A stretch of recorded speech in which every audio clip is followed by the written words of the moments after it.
12. After breakfast, me and Mr. Lewis said goodbye to the Sleets and got back into the car, and I leaned over the front seat to put my suitcase in the back. Mr. Lewis, someone stole all the blood last night, he said. I'll say one thing for you, bud. When you go to sleep, you go way, way to sleep.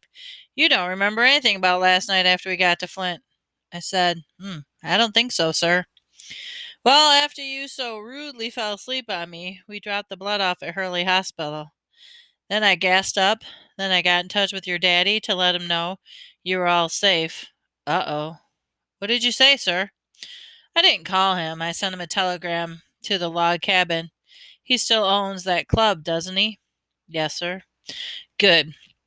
Lefty Lewis leaned over and reached in the glove compartment of the box. He pulled out a flimsy piece of yellow paper and handed it to me. Across the top of the top of the paper, it said in big letters, Western Union. Underneath it, it said, HEC stop.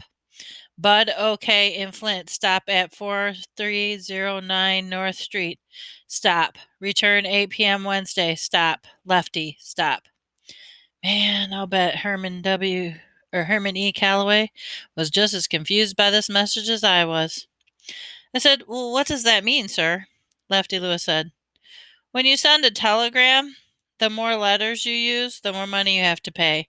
So you try to keep your message as short as you can. Here, let me see it. I handed him the paper.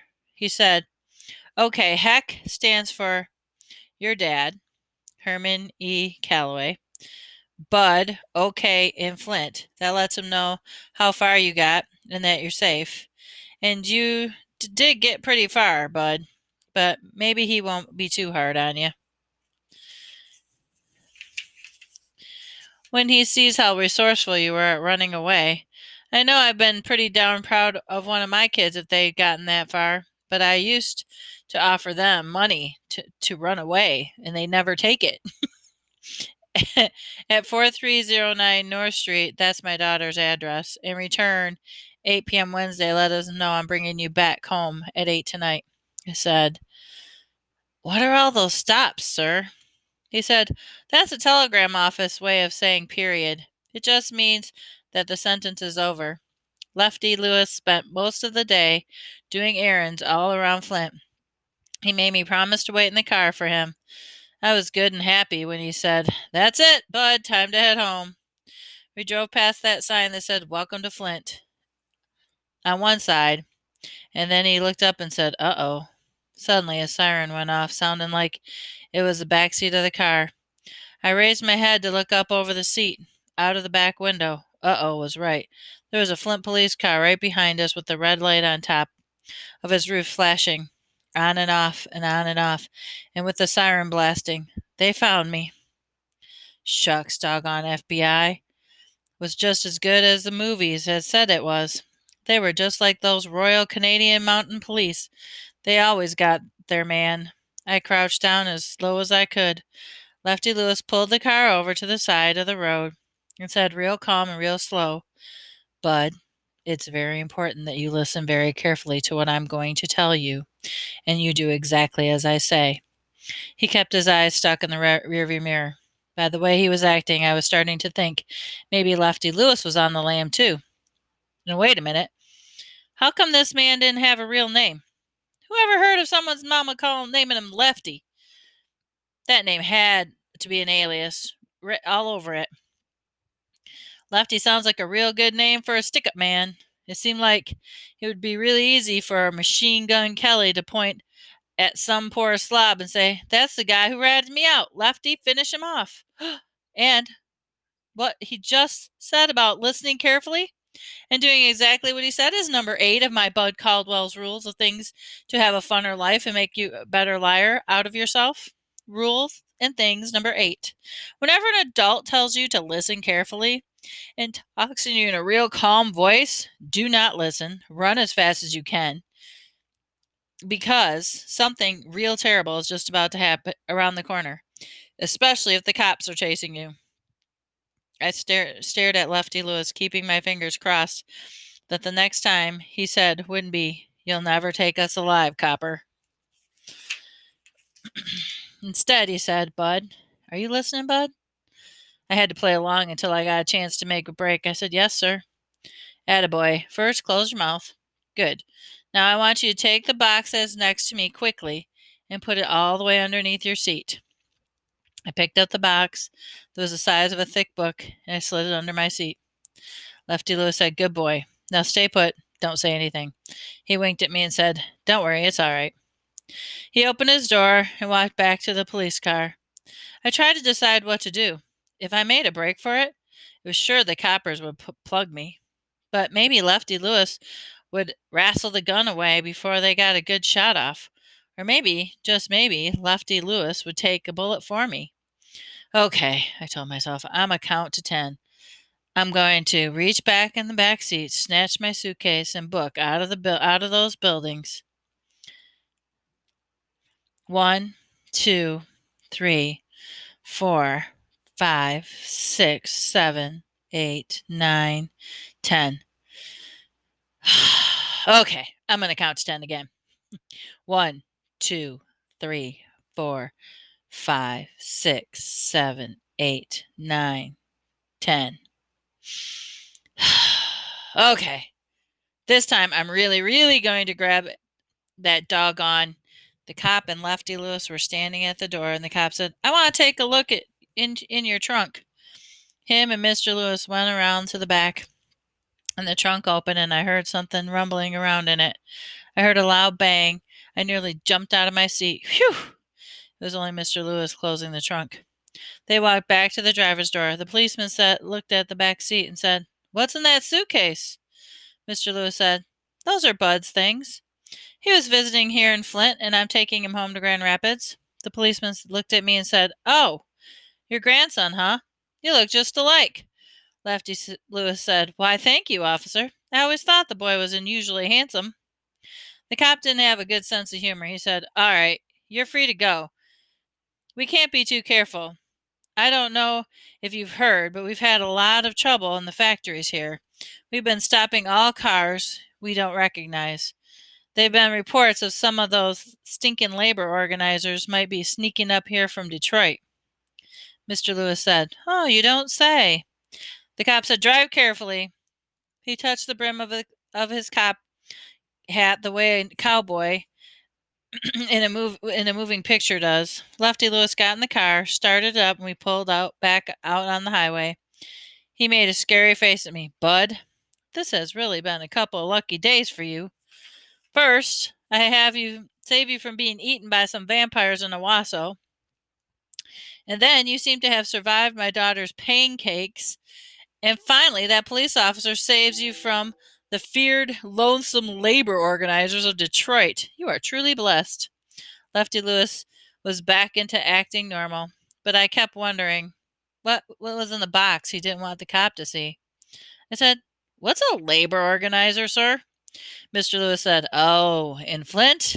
There are people who are trying to get unions in the automobile factories. Before I had a chance to get my next question in, Lefty Lewis said, I'ma save your breath for you, bud.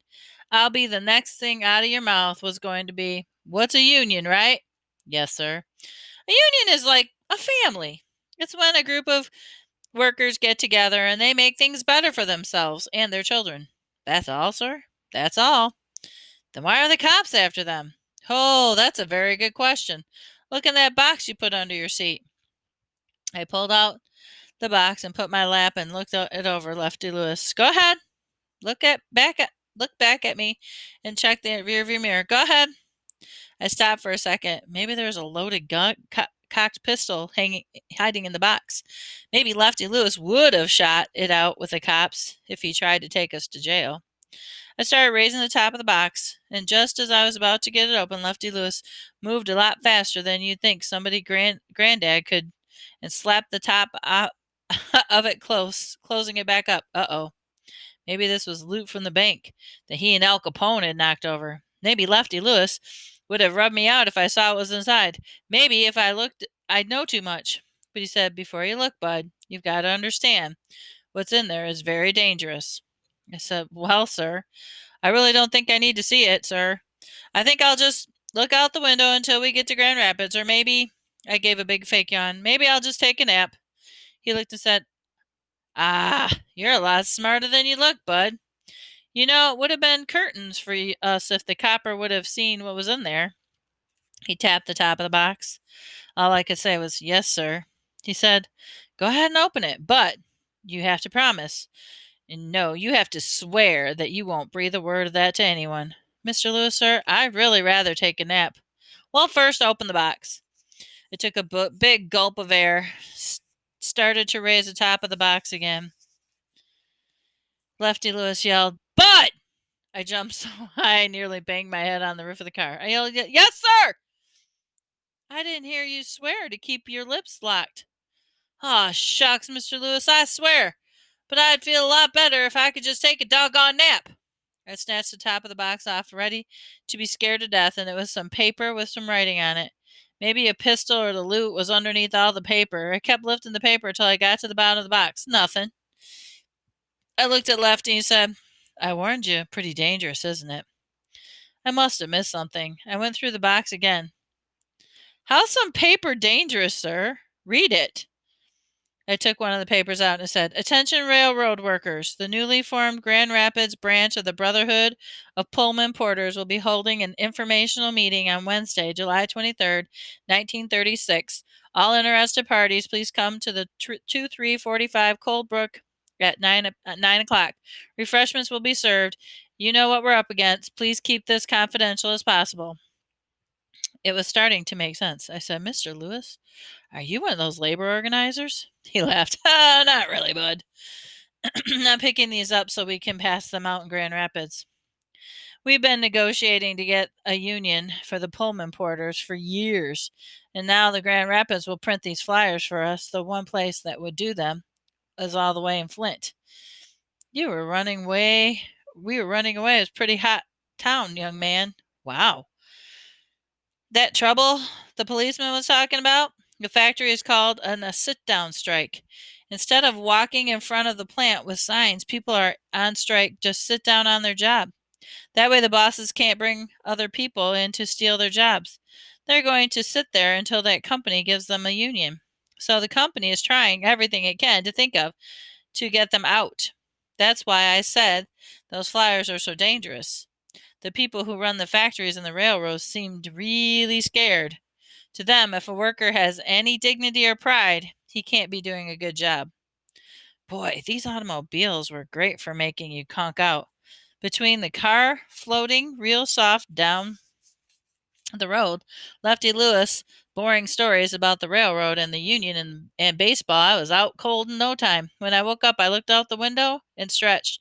Lefty Lewis said, "I was about to take you to Butterworth Hospital. I thought you'd left the earth for good." He pointed out the window and said, "Looking familiar?" "Uh-oh."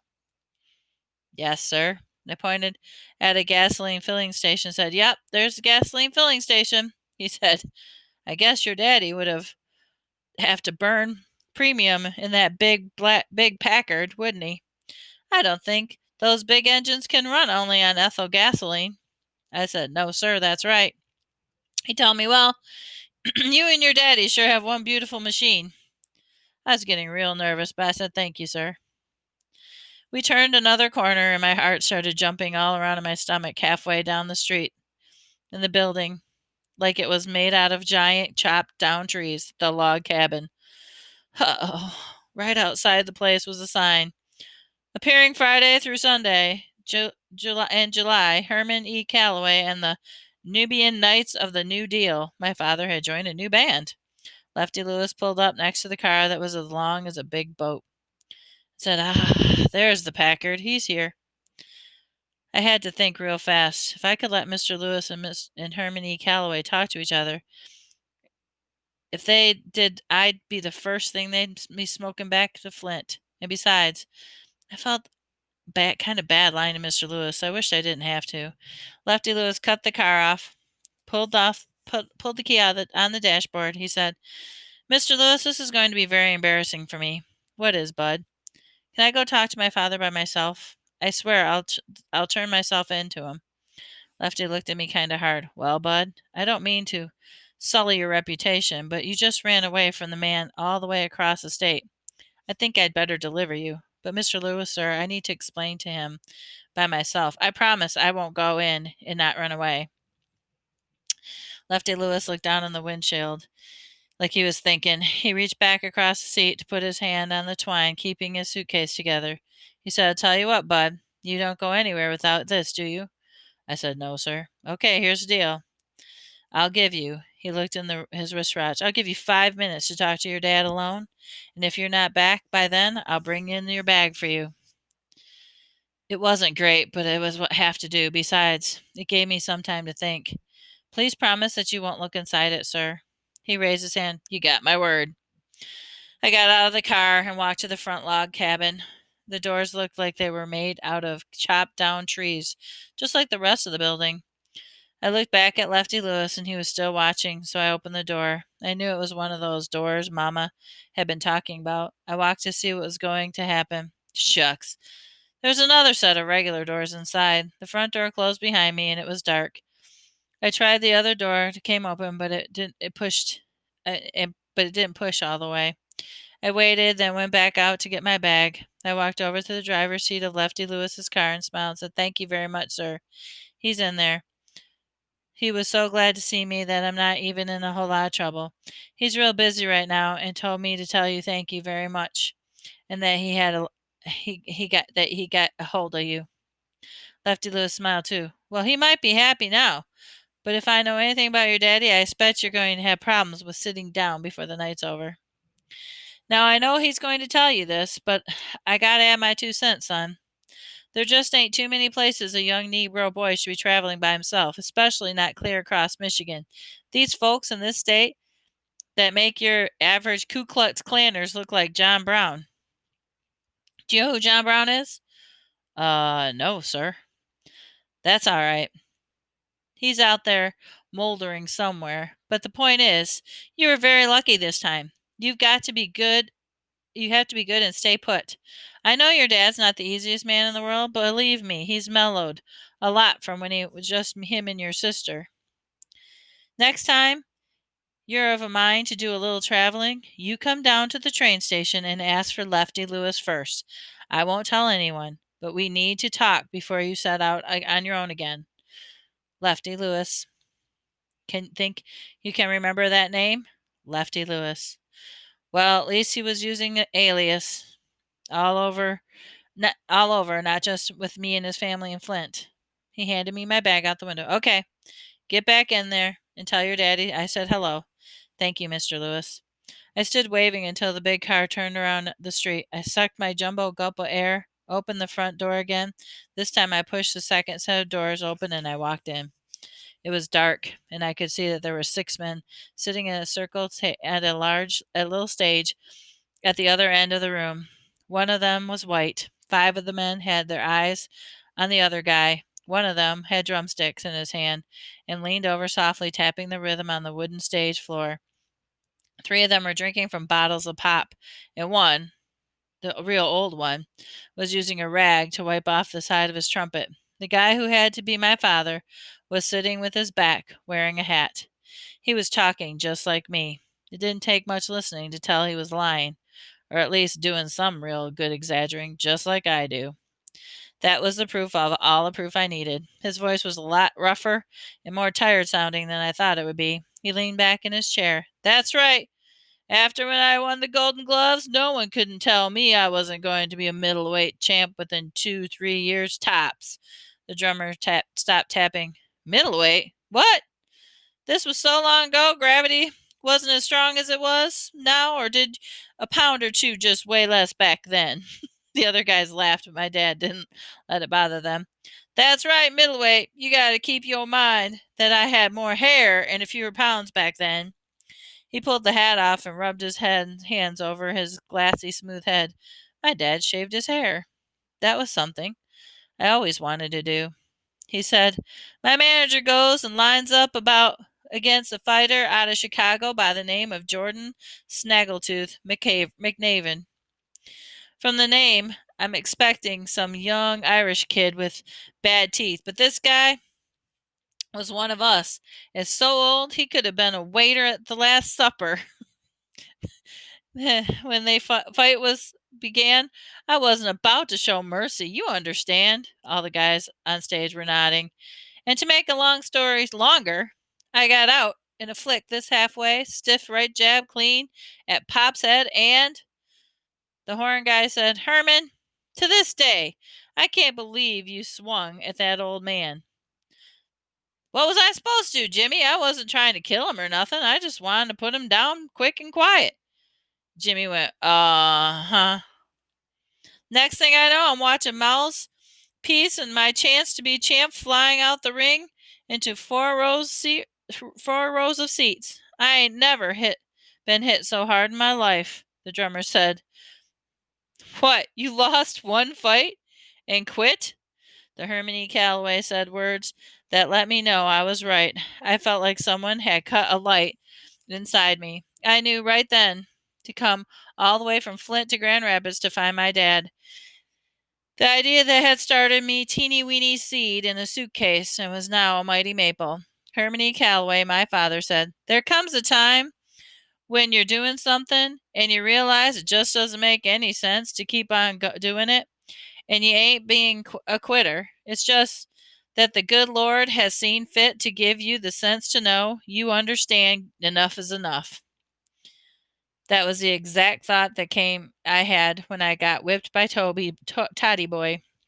Only two folks with the same blood would think the same thing just like that. I sucked up a big gulp of air, got a good grip of my suitcase, and watched in the light of the stage. The old horn guy said Jimmy saw me first and said, I thought I heard the door open. Did Miss Thomas and send you in, son? I just kept walking to the stage. I had to see my father's face. I knew we'd look much alike, and that truth would hit him as hard as the snaggletooth guy had. Even Lefty Lewis said he could tell me that Herman E. Calloway were kin. He turned to see who Jimmy was talking to, and my mighty maple started shaking in the wind. My dad's face was old.